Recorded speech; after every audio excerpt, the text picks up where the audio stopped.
a serviço dos irmãos sem casa.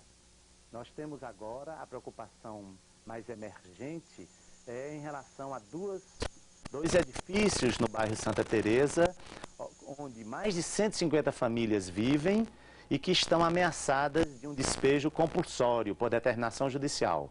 Então nós estamos recorrendo dessa decisão que determinou a desocupação dos imóveis e, ao mesmo tempo, a Pastoral de Rua, sobretudo, e a Ação Social Arquidiocesana, a ASA, colocam seus técnicos a serviço daquela comunidade para ajudá-los a irem melhorando as condições de moradia e vivendo uma vida mais digna e mais humana. É isso que todos nós almejamos. No dia 14 de abril, dia de Nossa Senhora das Dores, teremos uma caminhada e uma peregrinação à Serra da Piedade, feita pelos padres de Belo Horizonte, que vão fazer ali a sua confissão comunitária. A coleta da campanha da Fraternidade está marcada para o dia 16 de abril. Queremos muita generosidade da parte de todos.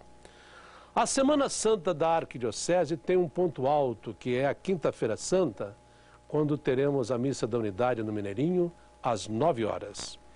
A paróquia de São Gonçalo, em Contagem, inicia nessa semana o seu jubileu de Nossa Senhora das Dores. Participem! As comunidades indígenas de Minas Gerais farão uma caminhada a Porto Seguro, na Bahia. E no dia 14, todos os índios que vão participar desta caminhada estarão em Belo Horizonte e teremos um grande encontro no Mineirinho. Amigos, bom dia, bom domingo e até o próximo, se Deus quiser.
Neste domingo, Lili descolou um namorado muito famoso. É o Marcelo Novaes.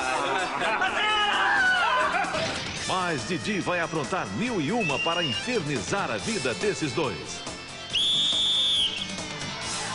Cartão amarelo pra você. Neste domingo, meio-dia, a Turma do Didi.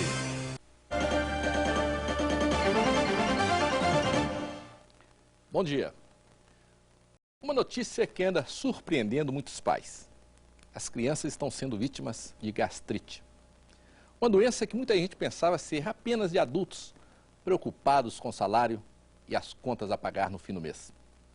Nunca imaginei que ela poderia ter gastrite por ser uma criança ainda muito novinha, né?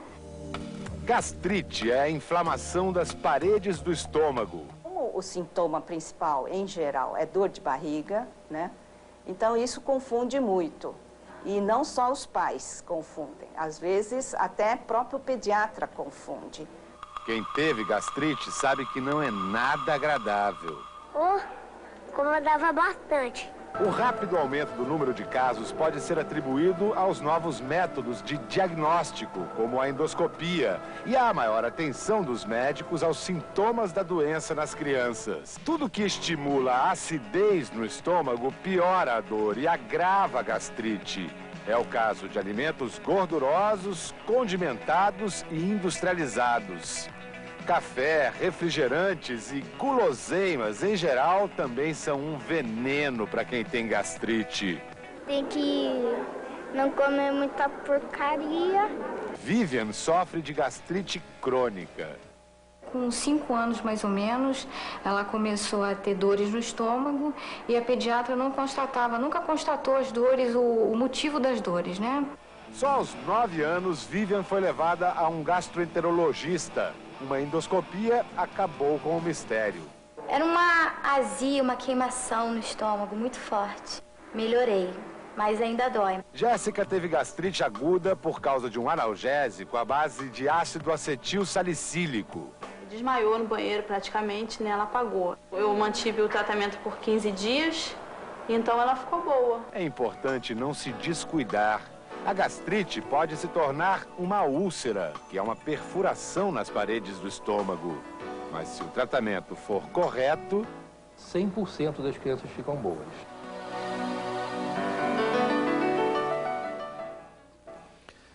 Para falar sobre a gastrite e outros males do estômago, nós convidamos o médico Celso Mirra. Bom dia, doutor Celso. Doutor Celso, bom dia. As pessoas se preocupam muito com o coração, com o pulmão e às vezes se preocupam um pouco com o estômago, né? Como funciona o estômago dentro aí do nosso organismo? O estômago é um órgão preparador inicial do processo de digestão. Portanto, o estômago ele funciona mais triturando os alimentos, tornando-os menores, com partículas menores, e quebrando as moléculas de proteína em aminoácidos, de forma que eles possam ser absorvidos na parte inicial do intestino delgado.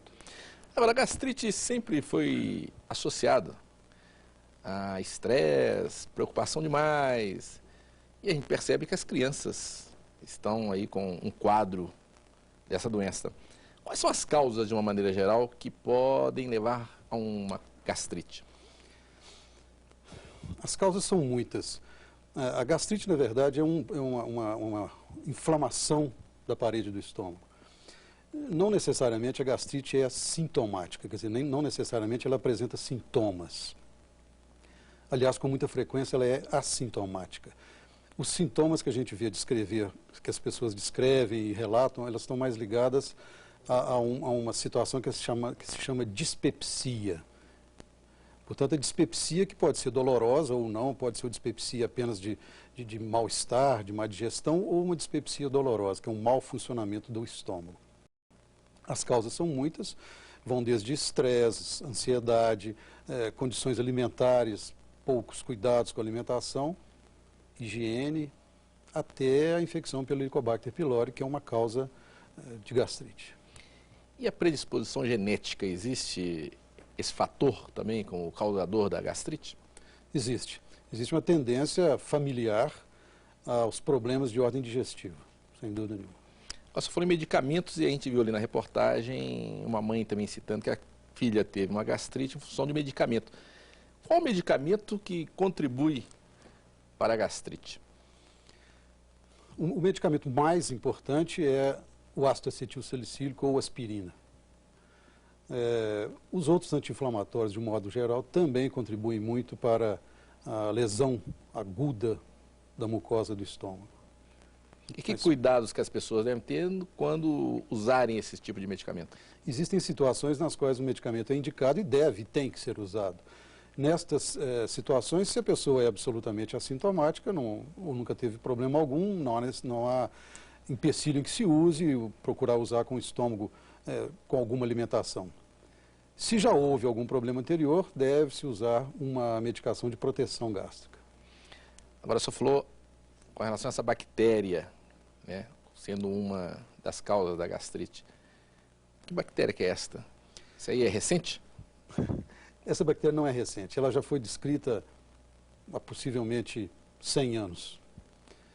O que não havia sido conseguido era estabelecer uma relação causal entre a bactéria e as doenças gástricas. Inclusive, chegava-se a duvidar um pouco da condição de uma bactéria viver no estômago, tal grau de acidez. Provavelmente, em 86 aproximadamente, que foi descrita por 2 pesquisadores australianos a relação direta entre esta bactéria e a lesão do estômago. E como que é o contágio por essa bactéria? O contágio principal desta bactéria é via oral. Portanto, você adquire a bactéria através ou de alimentação ou através de saliva, contato boca a boca, e o principal é alimentação ou água. E existe algum grupo de risco, algumas pessoas que têm assim mais tendência, são mais vulneráveis a essa bactéria do que outro grupo de pessoas? Existe. A tendência não é diretamente à pessoa, mas às condições nas quais a pessoa vive. Os países subdesenvolvidos têm uma infecção por essa bactéria muito mais prevalente do que os países de primeiro mundo. Infinitamente desproporcional o índice de infecção. As pessoas que vivem em comunidades fechadas, nas quais existem poucas condições de higiene, mesmo esses nosocômios onde se alojam pessoas com deficiências mentais, o índice de infecção pelo Helicobacter pylori atinge quase 100%. Como saber? Como eu posso saber se eu estou com essa bactéria ou não? Como uma pessoa pode saber isso? Bom, você pode saber se tem essa bactéria por várias formas, mas as duas mais práticas que normalmente são feitas seriam através da endoscopia, que você faria uma endoscopia na qual tira-se um fragmento do estômago e faz-se um teste indireto de coloração na qual determina se existe ou não a bactéria. E outra forma menos traumatizante, vamos dizer assim, que seria um teste respiratório, um teste mais moderno, no qual você utiliza um carbono marcado, uma ureia, que tem um carbono marcado, carbono 14 ou carbono 13, que é o teste mais moderno. É um teste respiratório, você toma aquele líquido, depois sopra no aparelhinho e ele vai me dizer se você tem ou não a bactéria e qual é o grau de infecção. Essa bactéria está ligada a outros tipos de doenças, por exemplo, tipo doença cardíaca? Esse assunto é um assunto um pouco polêmico ainda, mas existem muitos pesquisadores de peso e com bons trabalhos publicados em boas revistas internacionais, que acham que sim, que existe a relação entre essa bactéria e coronariopatia. Existem outros trabalhos contrários, portanto, isso é uma coisa ainda pendente. E relação dela também com outras doenças, como a enxaqueca, por exemplo, como desenvolvimento somático, quer dizer, desenvolvimento inadequado, especialmente na menina, na fase de puberdade, quer dizer, as meninas infectadas, se comparadas com outro grupo não infectado, a não infectada tem um desenvolvimento mais pungente, mais adequado, mais visível do que a infectada. No próximo bloco, nós vamos falar de outros males do estômago, como, por exemplo, o câncer de estômago.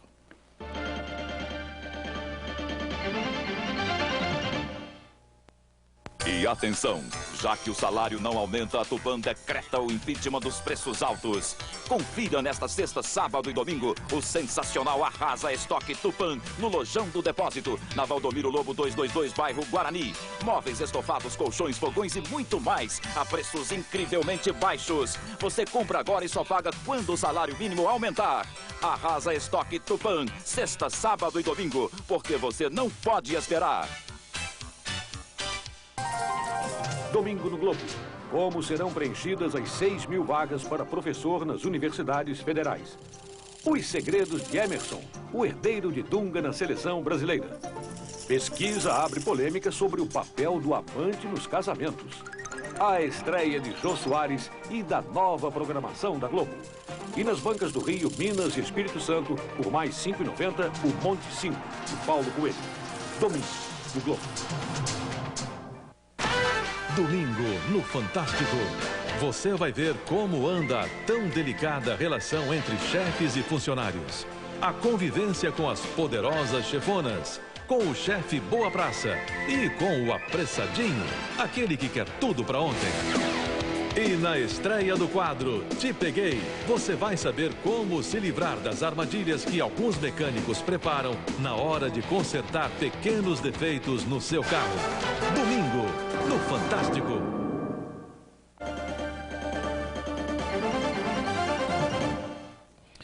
Doutor Celso, a gastrite pode evoluir para o câncer de estômago? Pode, mas não são todas as gastrites. Existem vários tipos de gastrite.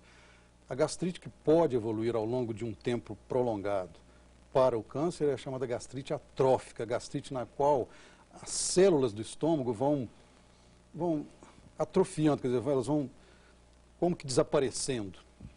E a úlcera? Seria aí também um caminho entre a gastrite e o câncer? Ou a úlcera tem um outro quadro? É um outro quadro. Não há evolução de úlcera para câncer, a não ser em uma situação que é a úlcera de estômago, quando na verdade ela não era uma úlcera benigna, primariamente já seria uma úlcera maligna, um câncer, cuja biópsia ao início não detectou a célula maligna. Isso acontece. E quais são as complicações de uma úlcera mal curada?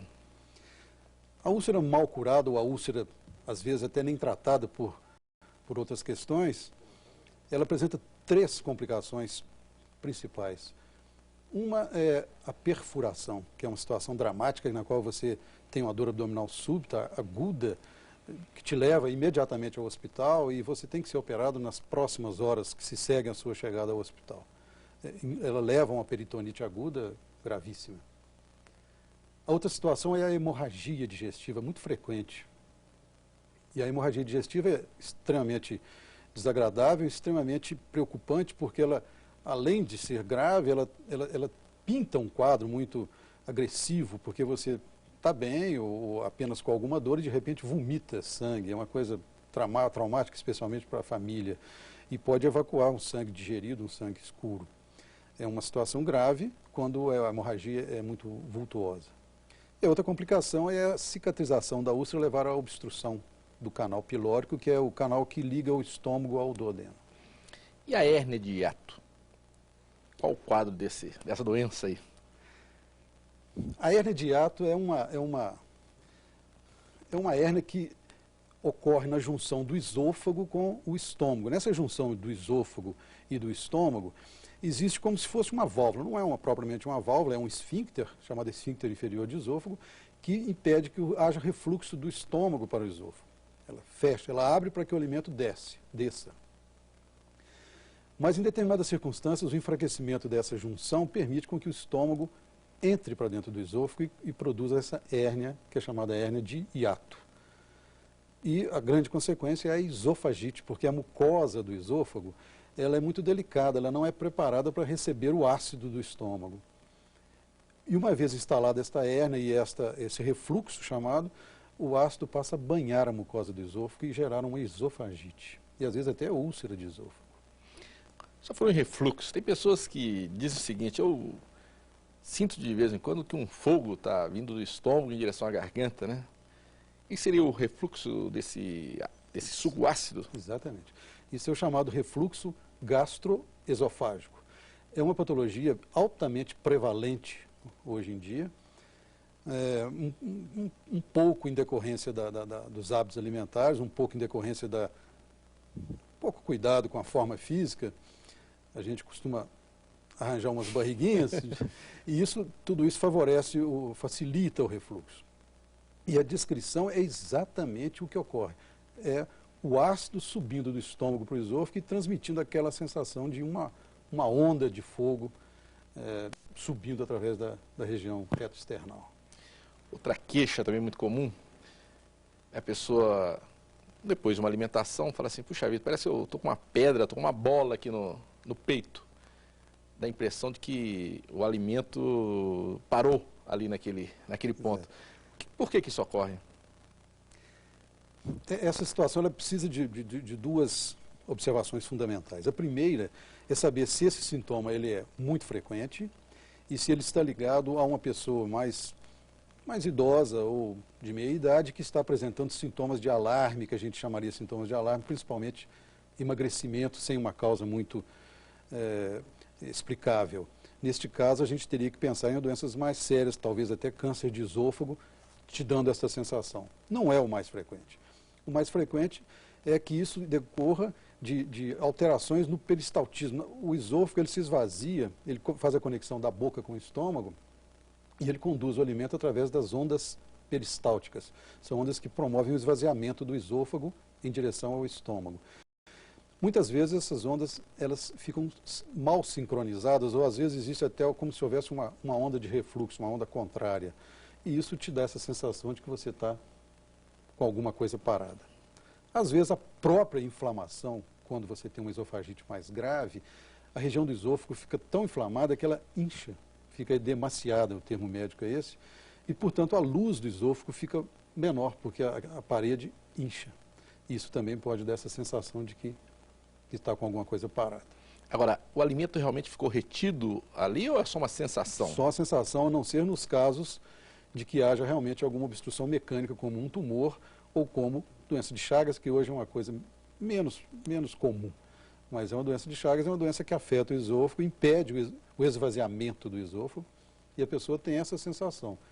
E no caso desse paciente, a sensação é real. Realmente as coisas ficam paradas.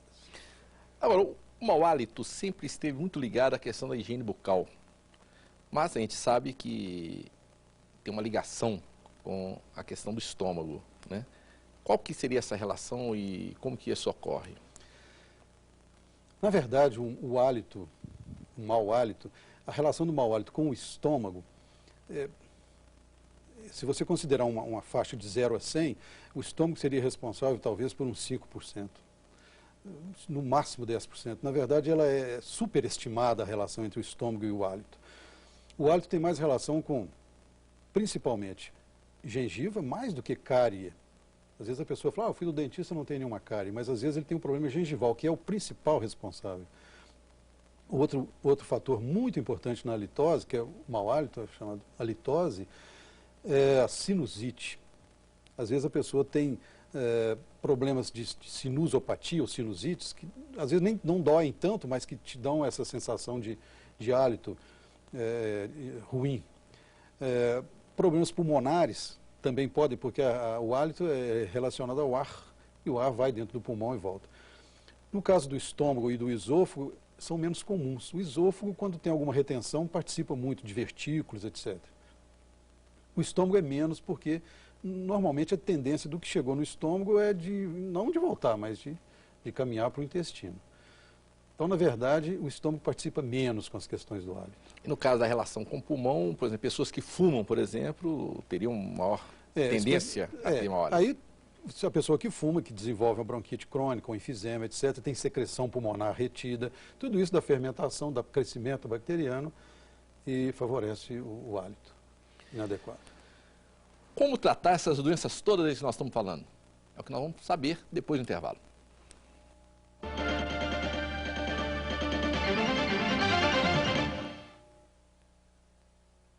E atenção, já que o salário não aumenta, a Tupã decreta o impeachment dos preços altos. Confira nesta sexta, sábado e domingo o sensacional Arrasa Estoque Tupã no Lojão do Depósito, na Valdomiro Lobo 222, bairro Guarani. Móveis, estofados, colchões, fogões e muito mais a preços incrivelmente baixos. Você compra agora e só paga quando o salário mínimo aumentar. Arrasa Estoque Tupã, sexta, sábado e domingo, porque você não pode esperar. Sai de Baixo 2000. Cassandra. Que nome é esse, hein, gatona? Se na casa deles já era a maior loucura, imagine agora que eles resolveram abrir um restaurante. Eu vou desgraçar! Hoje, depois do Fantástico, estreia a nova temporada do Sai de Baixo.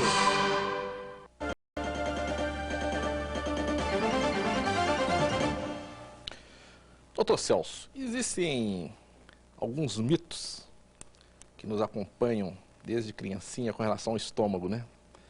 Nossas mães sempre diziam o seguinte, olha, não vai jogar bola, não vai nadar depois que você almoçou, não, porque você corre risco de morrer, faz mal. Enfim, atividade física, tomar banho, sexo depois de uma refeição, faz mal ou não faz? Isso é mito ou é verdade? Não é mito. É uma verdade parcial. Quer dizer, não é que faça mal, mas você poderá ter sintomas de que a sua digestão está ruim, que você está empachado, ou que a coisa não funcionou muito bem, porque você, quando está no processo da digestão, o estômago, o processo digestivo, ele puxa uma circulação para ele, para que ela funcione bem. E se você está associando processo da digestão com o futebol, com a natação, com o sexo, obviamente você vai ter desvio de sangue para essa outra área, o que vai prejudicar a digestão e ela vai se tornar pesada, ruim, mas você não corre risco de congestão, como se diz. Como se diz, sim. Outra coisa também, a questão de a pessoa come aí uma feijoada, aí resolve tomar um digestivo efervescente para poder aliviar aquele mal-estar, aquele peso. Resolve? Esses digestivos efervescentes, o grande problema do digestivo efervescente, que inclusive é muito usado também para a pessoa que está com dor de cabeça, come uma feijoada e fica com dor de cabeça e mal-estar, é porque ele, na verdade, ele tem na fórmula dele a aspirina, a maioria deles. Tem aspirina que é muito ruim para o estômago, é ótima para melhorar a sua dor de cabeça e péssima para o seu estômago. Então a gente, às vezes, tem casos que internam para a gente, digo internam porque são mais graves, de hemorragias de estômago, hemorragias digestivas, consequente ao uso do digestivo efervescente em decorrência da aspirina. Agora a questão do álcool e fumo, porque o álcool está muito ligado como o grande inimigo do fígado. O fumo, o grande inimigo do pulmão. Esses são inimigos comuns aí também em relação ao estômago? O álcool usado moderadamente, não tem problema. Mas abusivamente, certamente, pode levar a uma lesão aguda da mucosa, que seria chamada popularmente gastrite aguda, mas o termo certo seria uma lesão aguda da mucosa. O cigarro, ele tem uma interferência direta, sim, sobre o estômago, como tem sobre o pulmão, especificamente alterando cicatrização de úlcera, dificultando a cicatrização de qualquer lesão do estômago que esteja sendo tratada. Pessoas que têm tendência à gastrite, pessoas que sentem aquela azia, né, aquele mal-estar, aquela má digestão, elas devem evitar, tipo, por exemplo, suco de laranja, limonada, por causa da acidez dessas frutas? Não. Essas frutas, elas por si só, elas não vão produzir doença no estômago. O que ocorre é que você já está com o estômago ferido, você pode estar com uma lesão de mucosa já mais ampla, uma dispepsia ou uma úlcera. Então, nessas circunstâncias, o alimento mais ácido vai te incomodar, mas não porque ele está produzindo a lesão, é porque a mucosa do seu estômago está desprotegida. É como se você tivesse um sapato que você adora, folgadinho, gostoso, mas você está com o pé inchado ou torceu o tornozelo. Naquele momento, aquele sapato vai te incomodar. Não que o sapato esteja ruim, mas o pé é que não está bom. Pessoas que também, de vez em quando, estão aí com uma dorzinha no estômago, aí tomam um copo de leite, ou então vão lá na gaveta, pegam uma pastilha, ficam ali chupando aquela pastilha para poder ter um alívio. Essas pastilhas, o copo de leite, tem gente que fala, não, tem que tomar copo de leite morno. Não, o leite tem que ser frio. Como que é isso? O leite, ele é um bom alimento. Ele não é um medicamento, ele não deve ser usado para tratar coisas, porque quando você usa o leite, ele tem um pH, quer dizer, o grau de acidez dele é muito pequeno, ele é mais alcalino, ele é o contrário da acidez. Portanto, ele chega no estômago, ele neutraliza a acidez do estômago. Mas ele também tem na sua composição um teor de proteínas importante, e a proteína, para que seja digerida, ela precisa de ácido. Portanto, você usa o leite, que vai tamponar a acidez, e poucos momentos após, você vai produzir muito ácido para digerir a proteína daquele leite. Portanto, você vai ficar com um efeito rebote muito grande. Então, ele não é utilizado para tratamento. Qual o melhor tratamento para úlcera, gastrite? O termo gastrite, eu gostaria até de aproveitar a oportunidade de deixar claro, a gastrite ela é usada um pouco amplamente. Na verdade, a gastrite é definida apenas como uma lesão histológica, é a lesão que você vê na lâmina do estudo do estômago, de que o estômago está inflamado. Você pode ter uma lesão tipo gastrite sem qualquer sintoma. Esses sintomas que as pessoas têm são chamados de dispepsia. Quando elas são dispepsia de dor, é chamada de dispepsia tipo ulcerosa. O melhor tratamento para essas patologias, em primeiro lugar, é definir qual é a patologia. Se você tem uma dispepsia ulcerosa, se você tem uma úlcera gástrica, quer dizer, uma úlcera do estômago, ou se você tem uma úlcera do duodeno, que é logo abaixo do estômago, elas são um pouco diferentes. E o tratamento ele envolve também o diagnóstico da presença ou não da bactéria. Se você tiver a presença da Helicobacter pylori, esse teste através da endoscopia ou do teste respiratório, e se tratar de úlcera gástrica ou úlcera duodenal, absolutamente indicado a erradicação da bactéria. Agora, você só falou em endoscopia. As pessoas, quando falam em endoscopia, os cabelos até arrepiam. Houve uma evolução nesse exame para deixar as pessoas um pouquinho mais tranquilas em relação à endoscopia? Realmente a endoscopia não é o que a gente possa chamar de um exame agradável, né?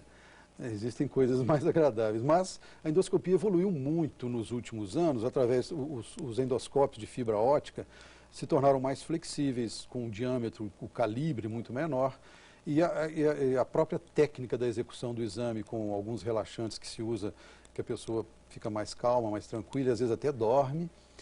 E uma outra grande evolução que foi a projeção da imagem na tela da televisão, de forma que você consegue fazer um exame com muito mais agilidade, muito mais rapidez, porque você não tem que ir a cada cantinho, você tem uma visão mais ampla do estômago, de forma que o exame ficou mais fácil e mais rápido. O senhor falou em avanços aí, nós já temos algum avanço em termos, por exemplo, de uma vacina antigastrite? O que nós temos nesse setor? A vacina não seria vacina anti-gastrite, seria uma vacina anti-H. pylori, anti-Helicobacter pylori ou anti a tal bactéria, né? Então a vacina seria contra esta bactéria. Ela está sendo desenvolvida, sim. A gente imagina que num prazo de 6 anos, 6, talvez 8 anos, ela esteja amplamente em uso. Atualmente ainda em fase experimental, mas é uma grande perspectiva. Para terminar, úlcera tem cura? A pergunta é uma pergunta moderna, porque na verdade a úlcera nunca tinha cura. A úlcera é uma doença crônica que a pessoa uma vez desenvolvia, carregava aquilo a vida inteira, melhorava 15 dias, 1 mês, 2 meses, voltava a úlcera, etc. A partir da descoberta, da descrição da bactéria, do Helicobacter pylori, e da possibilidade da sua erradicação, a úlcera passou a ser curável, realmente. Eu só gostaria de aproveitar a oportunidade de lembrar que existe uma causa importantíssima de úlcera, que é a aspirina e os anti-inflamatórios, de um modo geral. O Helicobacter pylori e a aspirina com os outros anti-inflamatórios, esses dois grupos respondem por 95%, 98% de todas as úlceras. Portanto, se você define que o paciente não está usando anti-inflamatório e a úlcera é por Helicobacter pylori, você trata o Helicobacter e ele fica curado. Se ele não tem Helicobacter e usa o anti-inflamatório, você tenta tirar o anti-inflamatório e ele também ficará curado. Se ele não pode tirar o anti-inflamatório, ele tem um reumatismo, aí você tem que usar métodos de proteção do estômago. Muito bem. Nós queremos agradecer a presença do médico Celso Mirra. Desejamos a todos uma ótima semana. A gente volta a se encontrar no próximo domingo. Até lá.